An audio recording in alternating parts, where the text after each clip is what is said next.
लड़का बनी बहू। पूरे 28 साल का हो चुका था ऋषभ, लेकिन शादी करने को तैयार ही नहीं था। माँ बाप पूरी तरह से परेशान हो चुके थे।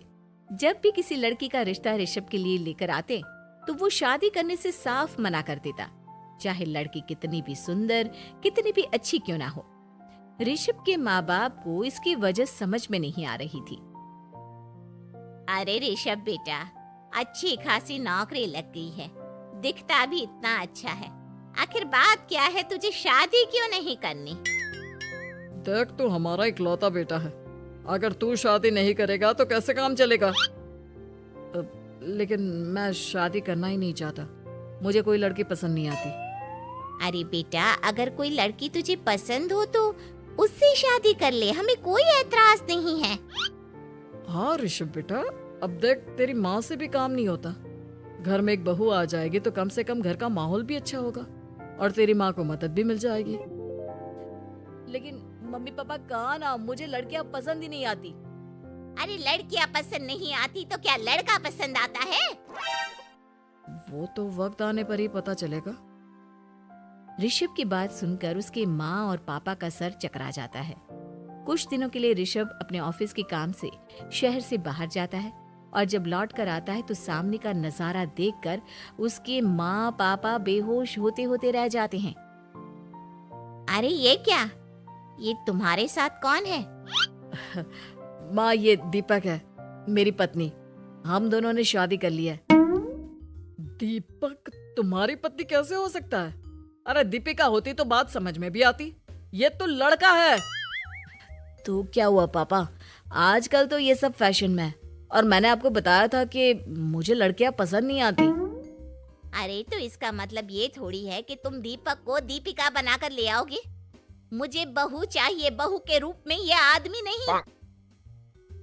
लेकिन मम्मी जी, मैं आपकी बेटे से बहुत प्यार करती हूँ, मेरा मतलब करता हूँ। अरे इसको तो करता हूँ करती हूँ का अंतर भी नहीं पता। लेकर जाए इसे वापस। अगर आपने इसे घर से बाहर निकाला पापा तो मैं भी इसे के साथ चला जाऊंगा। मैं ऋषभ के बिना जी नहीं सकती, मेरा मतलब जी नहीं सकता।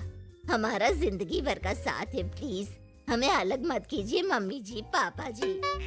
हे भगवान, ये तूने क्या दिन दिखाया?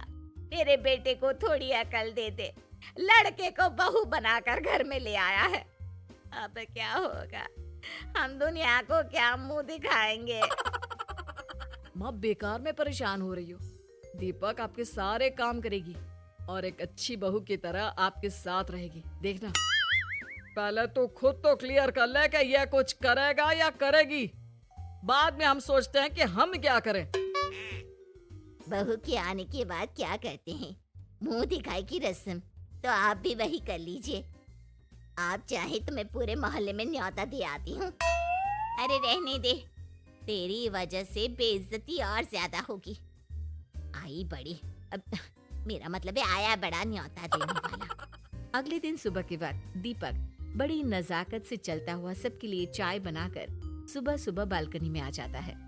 प्रणाम मम्मी जी, प्रणाम पापा जी। ये देखिए, चाय बिल्कुल आपकी पसंद की है। मुझे ऋषभ ने सब कुछ बता दिया था कि आपको क्या क्या पसंद है। हे भगवान, ये सब क्या हो रहा है? ये क्या नौटंकी है? नौटंकी कहाँ है? माँ देखिए तो, मेरा दीपक आपका कितना ख्याल रख रहा है।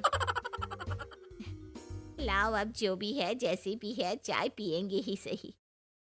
थोड़ी देर के बाद, वैसे दीपक, चाय तो तुमने बहुत अच्छी बनाई है। चलो कुछ तो अच्छा हुआ। अगले दिन, अजी सुनते हैं, आज पैरों में बड़ा दर्द हो रहा है। लग रहा है घुटनों में फिर से कुछ न कुछ प्रॉब्लम हो रही है।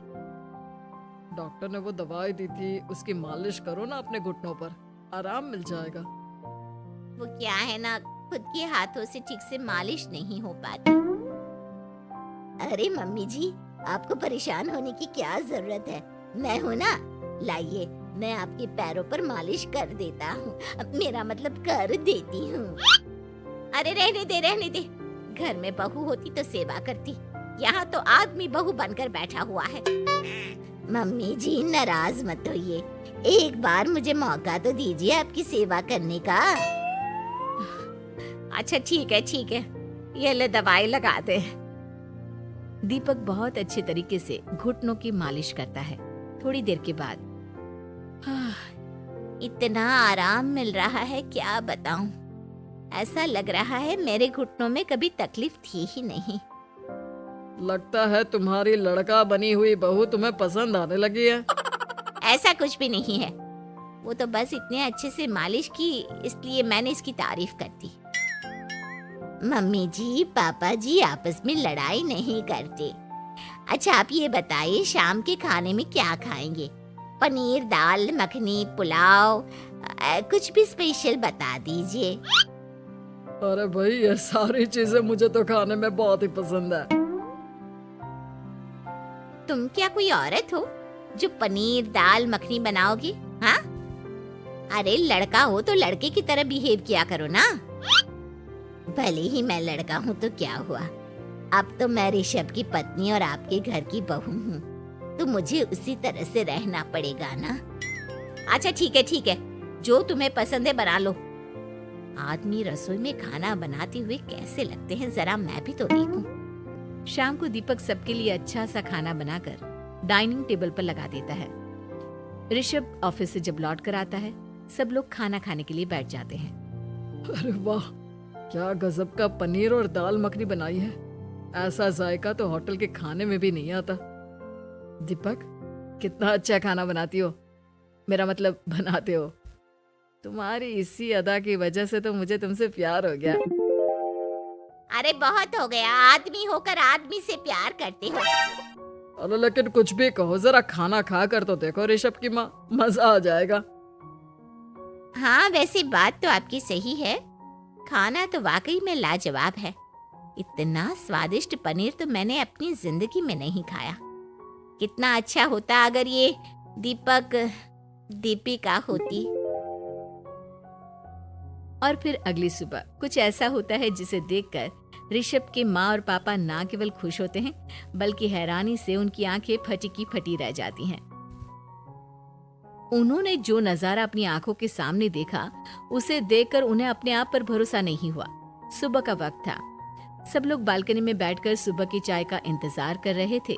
तभी रसोई में से एक बहुत ही खूबसूरत लड़की जिसके लंबे लंबे बाल थे और जिसने साड़ी पहनी हुई थी, हाथ में चाय की ट्रे लेकर वहां आती है। अरे ये कौन है? रातों रात हमारा लड़की बहू बन गया क्या? मुझे लगता है कोई सपना देख रहा है। इतनी सुंदर बहू तो हमने सपने में भी नहीं देखी। देखा माँ, जादू हो गया जादू। अरे लेकिन ये है कौन? तुम्हारा वो आदमी वाला पत्नी कहाँ चला गया? आपने मुझे पहचाना नहीं? मैं दीपक नहीं दीपिका हूँ। इतने दिन से लड़के के कपड़े पहनकर आपके घर में आपकी बहू बनी हुई थी। माँ ये दीपक नहीं, दरअसल ये दीपिका थी, लेकिन इसे लड़कों की तरह रहने का शौक था और इसे लड़की की तरह रहना मंजूर नहीं था, इसलिए मैं इसे लड़के के रूप में आपकी बहू बनाकर यहाँ ले आया। तो फिर अचानक ये उसका हृदय परिवर्तन और रूप परिवर्तन कैसे हो गया? वो क्या है ना, मुझे बाद में एहसास हुआ कि आप लोग इस बात को लेकर बहुत दुखी हैं कि आपकी बेटी ने एक लड़की के साथ शादी की है, इसलिए मैं अपने असली रूप में वापस आ गई। हमने कोई पुण्य कर्म किए होंगे जो तुम्हारे जैसा, मेरा मतलब तुम्हारे जैसी बहू मिली, इतनी खूबसूरत और इतना ख्याल रखने वाली। भला हो भगवान का कि हमें लड़की बहू मिली है।